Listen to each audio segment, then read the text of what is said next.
I love you, Jesus, I love you. Bonjour, bonjour, bonjour à tous. Comment allez-vous? Bon, il est 13h30, alors en espérant que vous allez avoir cette vidéo à 14h30, ce sera le mieux. Comment allez-vous, Tata Armel? J'étais en live tout à l'heure sur TikTok. J'ai fait la rubrique aussi là-bas, mais je ne suis pas sur le compte habituel. Et je suis là maintenant pour notre petite rubrique autocritique. Merci Seigneur. Excusez-moi. Comment allez-vous? Moi, ça va. Je vais bien. Le Seigneur fait grâce et il permet qu'on soit encore là. Il permet qu'on soit là, il permet qu'on soit réveillé. On va mettre ce moment encore entre ses mains parce que c'est lui qui fait chaque chose. Merci Seigneur encore, Papa. Merci pour ta parole. Merci de délivrer encore celui qui va passer. Que toute la gloire et l'honneur t'appartiennent, Seigneur. Merci pour ta vérité, mon Dieu, mon roi. Que dire encore? Merci parce que je sais que tu vas délivrer quelqu'un. Merci Seigneur parce que ta parole est lâchée. J'ai juste à l'accomplir encore. Juste à l'accomplir, Père éternel, et prendre conscience de cette parole qui transforme, cette parole qui est vie, cette parole qui nous touche. Waouh Seigneur, merci encore Père éternel. Merci pour ce moment et de faire encore ce que tu veux tout simplement. Dans le nom de Jésus, j'ai prié. Amen, amen, amen. Alors, Tata Armel, me voici encore aujourd'hui. Comme vous savez très bien, autocritique ici, qu'est-ce que ça veut dire? Autocritique, c'est s'autocritiquer soi-même. C'est vraiment prendre le point, faire le point et se regarder. Et de réfléchir. Et de réfléchir sur son attitude, son comportement. C'est prendre le temps de se poser des bonnes questions. Oh là là, je vais diminuer un peu, hein, peut-être que ça sonne un peu fort de l'autre côté. Donc, prendre le temps de réfléchir sur son comportement, comment on aime Jésus, quelle est l'importance qu'il a pour nous, et ainsi de suite. C'est ça l'autocritique. Hein. Comment tu te perçois, surtout sur la marche, hein, sur les blessures du passé. Comme je vous ai dit, j'ai commencé cette rubrique en fait parce que je sentais que les chrétiens avaient des blessures et qu'il fallait mettre le doigt dessus. D'abord. Donc c'était d'abord pour nous regarder, pour nous observer. Et finalement, j'étais étonnée de voir combien de fois les chrétiens souffrent. Et je suis toujours étonnée en fait, parce que la parole, elle est là. Et la semaine dernière, on a parlé du pardon. J'ai parlé aux parents. Comme je vous ai dit, parents, excusez-moi, mais vous savez, quand le Saint-Esprit me prend, quand il me parle, quand il me communique sa pensée, je ne peux que parler. Je ne peux que lâcher la parole. Je ne peux pas garder cette parole-là comme ça et ne pas la communiquer. Ce n'est pas possible. Donc, autocritique encore là.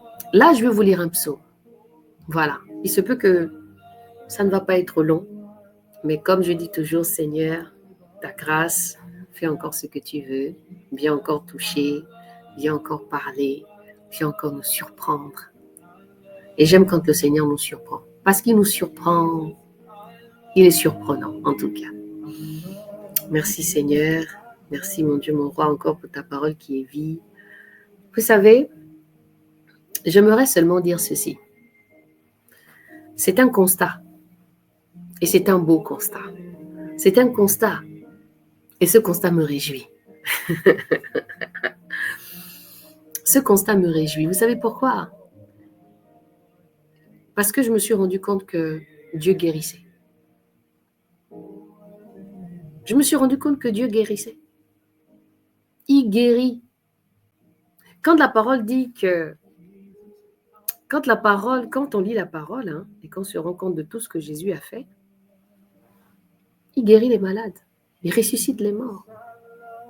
il pense les blessures. Et je me pose souvent la question, enfin, je vais dire aujourd'hui, je me suis...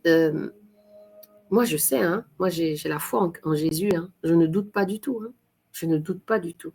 Et tout à l'heure, j'étais en live sur MA Conseil. Et il y a beaucoup de personnes qui ne connaissent pas forcément Jésus sur cette place, là où, sur ce deuxième compte. Et finalement, parce que c'est souvent bien de parler aux personnes aussi qui ne connaissent pas Jésus. Nous devons témoigner, faire le témoignage de Dieu, parce que nous savons ce qu'il fait. Mais je me rends compte aussi qu'il y a des chrétiens qui n'expérimentent pas et qui ne croient pas et qui sont très incrédules là-dessus par rapport aux guérisons et la délivrance.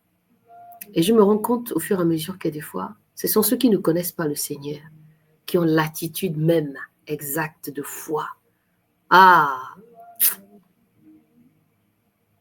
Et ça me fait réfléchir énormément. Parce que je me dis, mais waouh! Seigneur, aide-nous. Aide-nous à pardonner. Parce qu'aujourd'hui encore, j'ai l'impression que ça reste un sujet. On est toujours en train de parler de la guérison. Toujours. Non, plutôt le pardon. Le pardon. Le pardon, le pardon, le pardon. Waouh! Le pardon.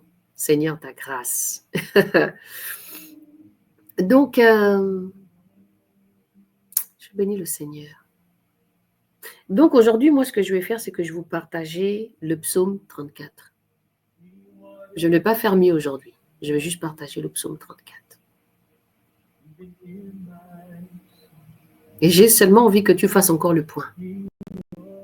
Moi, je me rends compte que Jésus est réel. Je me rends compte qu'aujourd'hui, je ne peux même pas chipoter avec lui. Je me rends compte que je ne peux même pas douter parce qu'il est vrai, parce qu'il guérit. Et je me rends compte tous les jours que la guérison réelle vient de lui.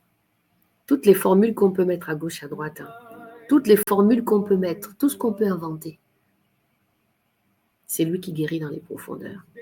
Vous allez me dire, il y a des médecins, oui, il y a des psychologues, des psychanalystes, il y a tout ce que vous voulez, des pédopsychiatres, tout ce que vous voulez. Mais celui qui va guérir dans les profondeurs, c'est Jésus.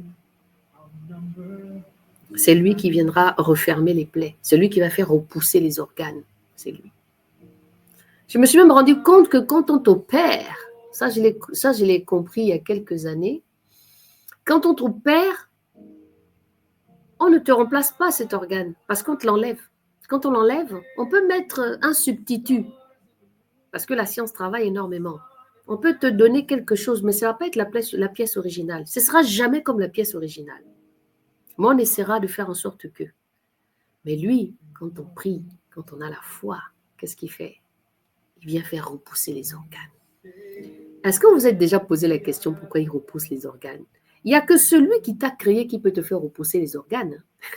Ah, Seigneur. Il n'y a que celui qui t'a créé qui peut te faire repousser les organes, qui peut te mettre les organes à l'identique. Parce que quand on va te remplacer quelque chose, tu sauras toujours que tu as quelque chose de... Ça ne fait pas partie de ton corps, qu'il y a un corps étranger qui est avec toi. Alors que lui, quand il vient, il fait pousser l'organe. Il peut faire en sorte que même étant enceinte, on te dit que tu n'as pas des trompes. Mais c'est ce que la science appelle des exceptions. Et quand nous, on confirme cela et qu'on met des mots et qu'on dit c'est la main de Dieu. Ils disent non, il n'y a pas la main de Dieu là-bas. C'est pas la main de Dieu ça. C'est juste, allez, sur 100 personnes dans la planète ou je ne sais pas, ça peut arriver que. Alors que nous savons au plus profond de nous que ça, c'est la main de Dieu. En espérant que ce matin, tu verras la main de Dieu te toucher. Il va te délivrer encore ce matin par la parole que tu vas entendre. Tu seras délivré encore par sa puissance, par sa parole. J'ai parlé du pardon, mais quand on pardonne, c'est qu'on est blessé. Donc, je vais aller un petit peu en arrière. Quand on parle des blessures, quand on parle de pardon, c'est qu'on a été blessé. On demande pardon quand on a été blessé. Soit c'est toi qui as blessé, soit tu as été blessé, mais il y a eu un feu qui a été allumé. Donc, on parle du pardon. Maintenant, je veux te lire quelque chose. Un psaume, le psaume 34, de ce que David peut dire. Et je t'invite à aller le lire. Je n'ai jamais vu ce livre. Vous savez, la Bible, pour moi, c'est une grosse révélation tous les jours. Quand tu as envie de connaître le Dieu que je te présente là, il faut aller lire la Bible. Si tu ne lis pas la Bible, tu ne vas pas comprendre ce que je te dis. Si tu ne lis pas la Bible, tu ne vas pas comprendre la joie que j'ai. Tu ne vas pas comprendre la détermination que j'ai de te parler de Jésus. Tu comprends? Si tu ne lis pas la Bible. Si toi-même, tu ne vas pas faire un peu de recherche, si toi-même, tu ne vas pas regarder, si toi-même, tu ne vas pas expérimenter. Alléluia. Donc, merci Seigneur encore pour ta parole. Merci Seigneur de délivrer celui qui te cherche encore. Mon Dieu, mon roi, je te mets encore au milieu de cet instant, de ce moment, papa, comme tu as été avec moi tout à l'heure. Que ton nom soit élevé au-dessus de tout, Seigneur. Merci de me donner l'opportunité de pouvoir parler de toi. J'étais bien loin de savoir que tu aurais eu confiance en moi, Seigneur. Merci pour cette parole qui a été déclarée. Merci, Seigneur, pour ton amour et la direction de comment tu amènes les choses quand tu prends le contrôle. Prends le contrôle encore, Père éternel, à travers ce chapitre que je veux lire et que quelqu'un soit délivré, Seigneur. Délivré par cette parole. Délivré par cette parole, Seigneur. La parole de la vie, parce que tu es la vie. La parole me dit que tu es le chemin, la vérité et la vie et que nul ne vient au Père que par toi. Donc, mon Dieu, mon roi, je vais passer encore par toi pour pouvoir communiquer, Seigneur, cette parole pleinement.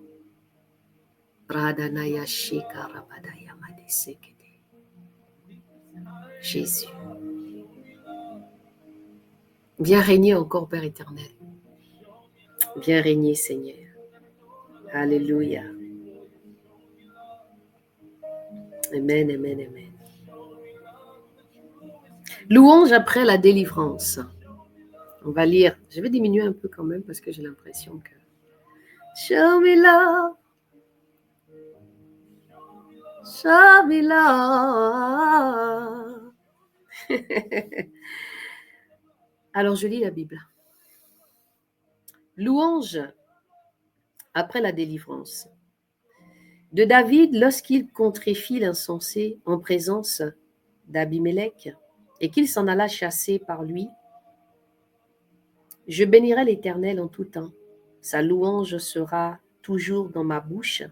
Que mon âme se glorifie en l'Éternel. Que les malheureux écoutent et se réjouissent. Exaltez avec moi l'Éternel. Célébrons tous son nom. Alléluia.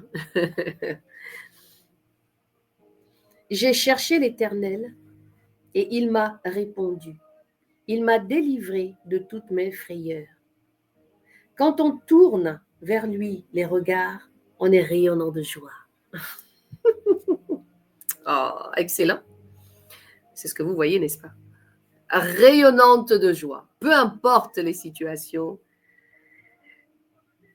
Jésus aujourd'hui, Jésus demain, Jésus pour toujours. Je pense que mon équipe, il y en a qui vont comprendre le slogan. Jésus aujourd'hui, Jésus demain, Jésus pour toujours. Oyez, oyez, oyez. Je vous le dédicace, les babes. Au verset 5, j'ai cherché l'Éternel et il m'a répondu. Il m'a délivré de toutes mes frayeurs. Quand on tourne vers lui les regards, on est rayonnant de joie. Oh, j'aimerais d'abord m'arrêter là. J'aimerais m'arrêter là. Parce que c'est ce que je vois régulièrement, c'est ce que j'écoute. Je vois des chrétiens, s'il vous plaît. Cette parole-là, elle est donnée à nous d'abord. C'est-à-dire, David dit ici, j'ai cherché l'Éternel et il m'a répondu. Vous savez pourquoi je parle de ça? C'est parce que j'ai l'impression que les gens, vous ne savez pas chercher. Vous ne savez pas frapper et vous ne savez pas demander. David dit ici, j'ai cherché l'Éternel et il m'a répondu. Il m'a délivré de toutes mes frayeurs. Il m'a délivré de toutes mes frayeurs. Qu'est-ce que Dieu ne peut pas faire? Qu'est-ce que l'Éternel ne peut pas faire? Il m'a délivré de toutes mes frayeurs. Quand on tourne vers lui les regards, on est rayonnant de joie. Qu'est-ce que David veut nous expliquer? Et le visage ne se couvre pas de honte. On est rayonnant de joie et le visage ne se couvre pas de honte. Qu'est-ce que David voulait nous dire ici? Qu'est-ce que David veut nous expliquer? Qu'est-ce que David veut nous faire comprendre? J'ai cherché l'Éternel et il m'a répondu. Il m'a délivré de toutes mes frayeurs. Quand on tourne vers lui les regards, on est rayonnant de joie et le visage ne se couvre pas de honte. Je pense que quand on parle que le visage ne se couvre pas de honte, ici on parle aussi de la confiance qu'on peut avoir au Seigneur quand on se donne à lui. Alléluia. Au verset 7, quand un malheureux écrit, l'Éternel entend. Quand un malheureux crie, la parole de Dieu, hein? Quand un malheureux crie, l'Éternel entend et il le sauve de toutes ses détresses. L'ange de l'Éternel campe autour de ceux qui le craignent et il les arrache au danger. L'ange de l'Éternel campe autour de ceux qui le craignent. Ici, on parle de ceux qui le craignent. Donc, j'aimerais aussi t'interpeller, toi qui ne crains pas le Seigneur, toi qui ne crains pas Yahweh. Si tu veux que cette parole s'accomplisse pour toi, il faudrait d'abord que tu craignes Yahweh. Et une fois que tu vas le craindre, écoute, toute la parole que je suis en train de lire va prendre effet sur ta vie. Je te promets. C'est une promesse que je te fais. C'est moi qui te fais la promesse. Parce que la parole de Dieu, elle est vraie. Elle est vérité. Quand un malheureux crie, l'Éternel entend et il le sauve de toutes ses détresses. L'ange de l'Éternel campe autour de ceux qui le craignent et il les arrache au danger ou les arrache du danger. Quel est le problème que tu as? Qu'est-ce qui fait qu'aujourd'hui tu te retrouves dans cette situation? Aujourd'hui, je veux seulement parler encore, j'ai seulement envie de parler de la divinité de Dieu et ses promesses et la manière dont il nous guérit. Parce que j'ai l'impression que beaucoup passent à côté de la guérison de Christ et que même ceux qui se disent chrétiens, ils se retrouvent toujours dans cette situation. Et quand ils m'entendent parler, j'ai l'impression que des fois, ils voient une ovni alors que Dieu guérit. Et la question que je me pose des fois, mais qu'est-ce qui vous empêche en fait de vivre pleinement la guérison de Dieu? Qu'est-ce qui vous empêche en fait de mettre toutes ces paroles en pratique? Qu'est-ce qui fait que vous n'arrivez pas en fait à vraiment mettre le doigt sur ce qui ne va pas dans votre vie à vous? À quel moment on arrive là-dessus? À quel moment? C'est la question que je me pose. À quel moment?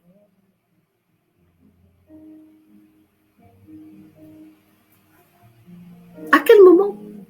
À quel moment on se retrouve en fait, on n'arrive pas en fait à... C'est le manque de confiance, je crois. Le manque de foi et le manque de confiance en Dieu. Allez, on y va. Au verset 9, « Sentez-vous et voyez combien l'Éternel est bon. Heureux l'homme qui cherche en lui son refuge. Craignez l'Éternel, vous ses saints, car rien ne manque à ceux qui le craignent. » Waouh! Rien ne manque à celui qui craint l'Éternel. Ça peut être une métaphore pour certains. Ça peut être une bonne blague. Parce que l'homme aujourd'hui, tant qu'il ne voit pas, en fait, les hommes aujourd'hui, c'est des Thomas. Ils veulent d'abord voir pour croire. Sentez et voyez combien l'Éternel est bon. Heureux l'homme qui cherche en lui son refuge. Craignez l'Éternel, vous ses saints, car rien ne manque à ceux qui le craignent. Les lionceaux éprouvent la disette et la faim, mais ceux qui cherchent l'Éternel ne sont privés d'aucun bien. Waouh! Ça, c'est une grande promesse. Hein? Alléluia. Je stabilote en même temps. Hein? Les lionceaux éprouvent la disette et la faim, mais ceux qui cherchent l'Éternel ne sont privés d'aucun bien. David dit des choses extraordinaires. Hein? David dit des choses extraordinaires. C'est dans le verset 11, chapitre 34. Les lionceaux éprouvent la disette et la faim, mais ceux qui cherchent l'Éternel ne sont privés d'aucun bien. Ça veut dire que c'est nous qui nous privons en fait de ce que Dieu a mis pour nous, pour nous. Parce qu'on n'est pas conscient, parce qu'on n'est pas converti, parce qu'on ne croit pas, parce qu'on n'a pas de foi. C'est pourquoi la parole dit que les premiers seront les derniers. Les prostituées deviennent les ancêtres de Jésus. Et comme vous remarquez bien, ce sont souvent la plupart du temps des gens qui ne connaissent pas Jésus. Ce sont les gens qui ne connaissent pas Jésus, hein, qui bénéficient, qui sont remplis de grâce. Parce qu'ils manifestent une foi qui n'a pas de nom. Contrairement à nous, qui déclarons que nous connaissons le Seigneur. Et aujourd'hui, je vois beaucoup de chrétiens qui sont malades. C'est qui se disent chrétiens. Malades. De toutes sortes de maladies. Hein. Santé mentale, manque de foi, manque de confiance, ne croyant même pas que Dieu existe. Juste pour un slogan. Manque de confiance en Dieu. Au verset 12, « Venez mes fils, écoutez-moi, je vous enseignerai la crainte de l'Éternel.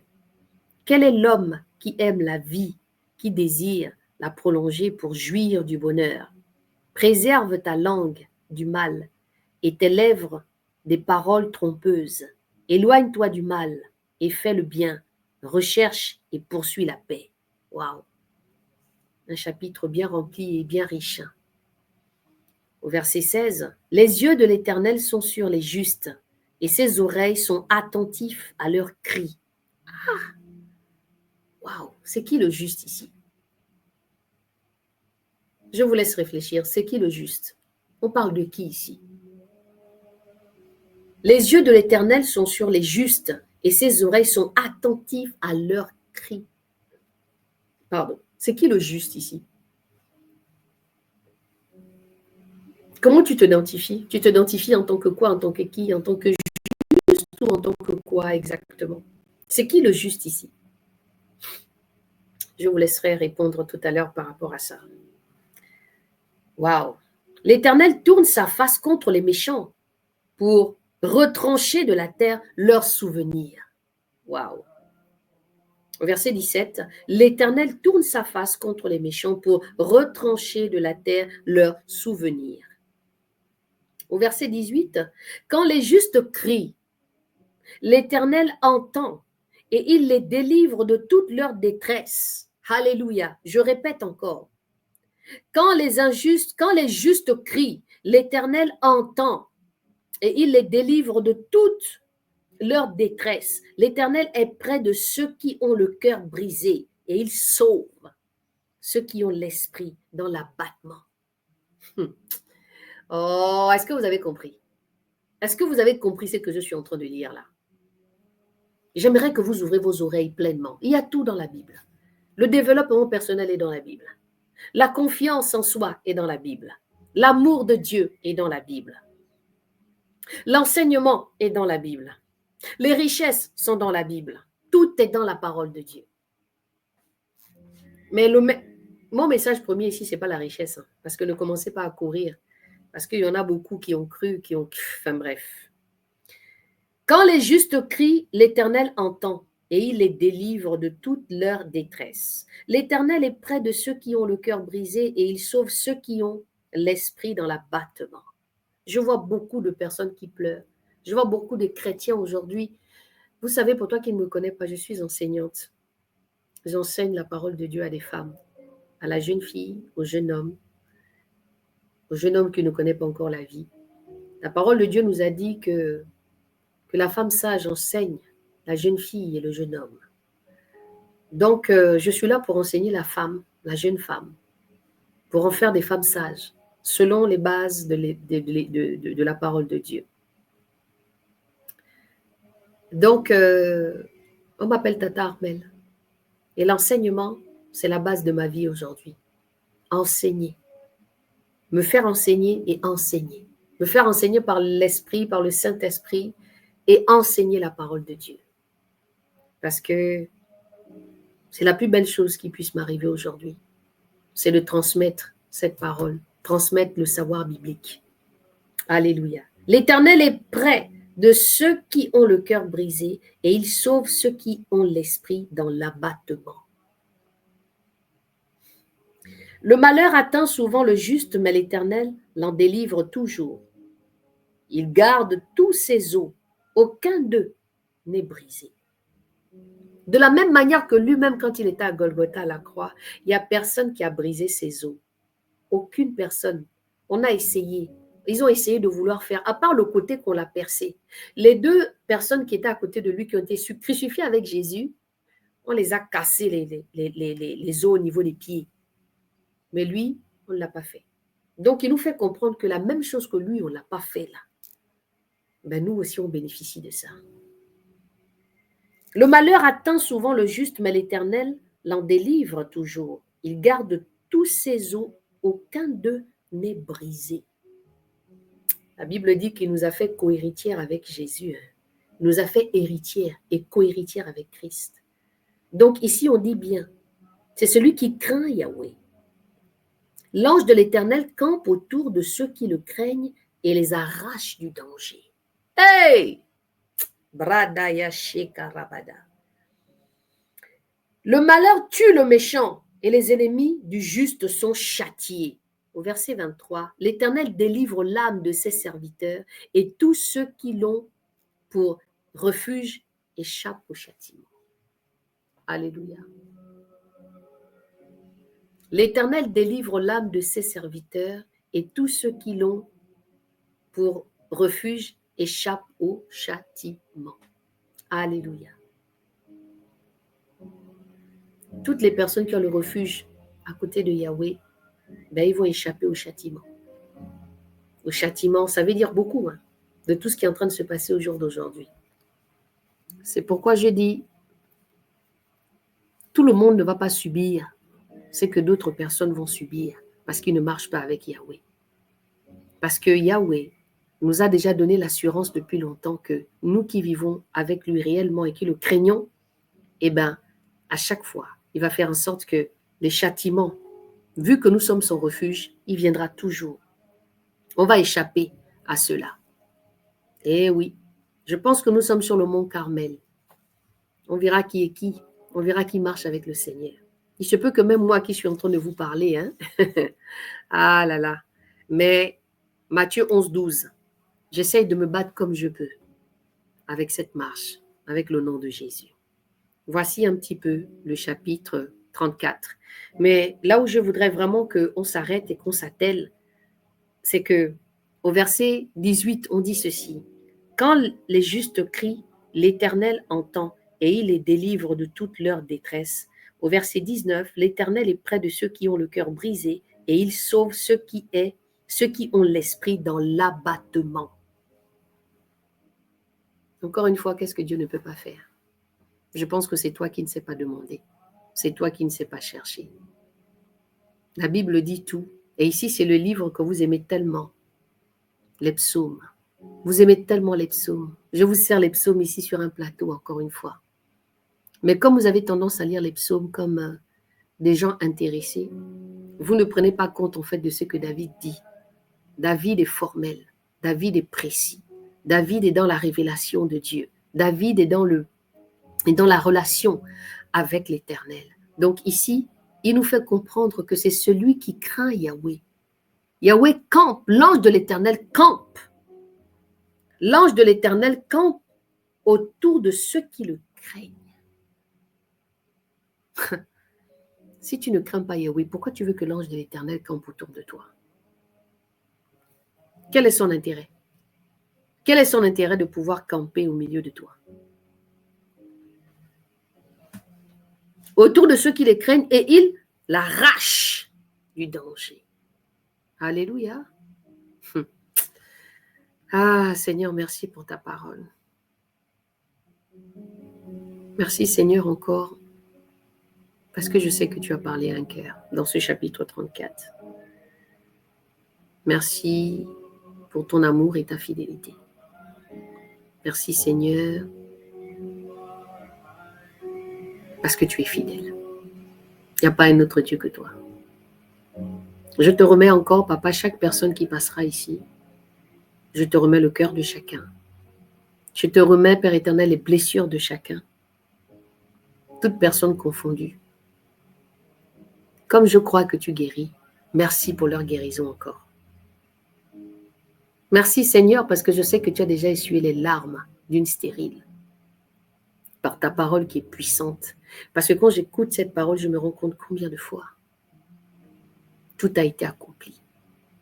Et qu'aucun os ne sera brisé quand on marche avec toi. Alléluia. Je vous dis à demain. Pour toi qui ne me connais pas, qui va peut-être tomber sur cette vidéo, moi c'est Tata Armelle, on m'appelle communément Tata Armelle. Je suis servante de Dieu, je suis enseignante biblique et on se retrouve demain sur la lecture. On est dans le chapitre 3 et 4 du livre de Matthieu. On a fini la Torah, donc les 5 livres de la Torah. Nous avons lu le livre de Juges de Josué, qui n'est pas dans les 5 livres de la Torah, mais ça reste toujours l'Ancien Testament. Et nous sommes partis dans les évangiles maintenant. Donc, je t'invite à venir lire avec nous. Et si tu es vraiment décidé, tu pourras rentrer. Tu pourras rentrer dans l'enseignement toi aussi, de venir écouter de près. Mais comme j'aime maintenant dire, il faut bien réfléchir, hein, parce que c'est beaucoup de méthodes, c'est beaucoup de sérieux. On ne rigole pas. On lit la Bible, on veut comprendre. Et donc, c'est le lundi, le jeudi, demain et le vendredi. Et samedi, il n'y a rien. Et le mercredi, aujourd'hui, on se retrouve là. On se retrouve, voilà, sur l'autocritique. Voilà, je suis d'abord chrétienne à la base. Hein, et comme je suis d'abord chrétienne et servante de Dieu, je reste toujours sur la base biblique que vous comprenez d'abord. Mais vous êtes tous invités à écouter, à être délivrés. Parce que je sais que Dieu fait ce qu'il veut. Il suffit juste d'ouvrir le cœur. Voilà, que le Seigneur vous bénisse abondamment. Je vous dis à demain à 6h30, heure de France, pour notre lecture. Une lecture passionnante en plus. Demain, on va encore être bénis par cette parole. Donc, je vous dis tout simplement